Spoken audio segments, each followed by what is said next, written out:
Some debate going on who has the best defense in the NFL. Here's the ESPN crew talking about that. You're telling me the best defense in football right now is Cleveland. And the numbers don't lie. Yes. They're first in just about every category across the board. This defense absolutely deserves to be in the conversation with Dallas and San Francisco, 100%. Do I think that San Francisco's defense is better? I do, as of right now. But the addition of Zadarius Smith, when they put him and Myles Garrett on the same side of the defensive line together, and it's an obvious pass situation, punt. Who do we believe in this division? Cincinnati, rough start. Obviously, Burrow guts it out the other night. I still believe in Cincinnati. That's the team you believe in, long term. I'm telling everybody, do not sleep on them. Joe Burrow hopefully stays healthy. It's the best offensive line he's ever had. Finally got the ball to Jamar. And I think their defense is young and athletic in a way that they haven't necessarily had.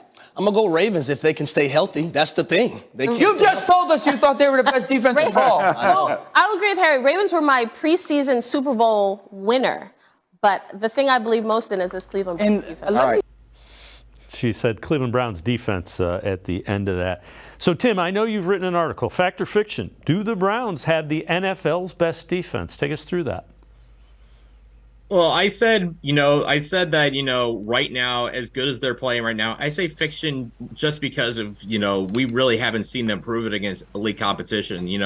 What we've seen has been obviously very good, but we also have to couch it by saying, the Bengals had a banged up Joe Burrow who didn't practice in all of training camp. And clearly, neither offense was going to throw well in the rain that we kept seeing, along the lake in game one. And then on Sunday, with the Titans, Derrick Henry could do nothing. Brian Tannehill did not look good at all. And basically, by process of elimination, you're saying the best offense they've seen is the Pittsburgh Steelers. Pittsburgh only put up about 255 yards of offense, and I think 71 of those came on that one play from Kenny Pickett to George Pickens. And that's really the only play this defense has given up this entire season. So, I mean, on one hand, you could say, this defense has been incredibly dominant, and they've held two teams completely out of the end zone in 3 games. And that's obviously true. You can't deny just the numbers they are. Number 1 in scoring defense. Number 1 fewest passing yards allowed. Number 2 against the run. All these stats that tell you just how good this defense is. You just got to see it against really good teams. Obviously, I talked about, the tests Deshaun Watson is going to face with Baltimore and San Francisco.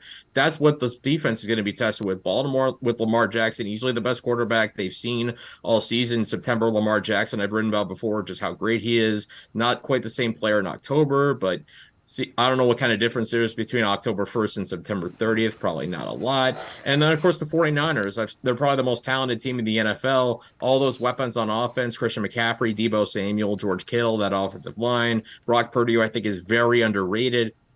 This defense is very good, but I think we need to see how they do against these two teams before I'm ready to crown them as number 1 in the NFL.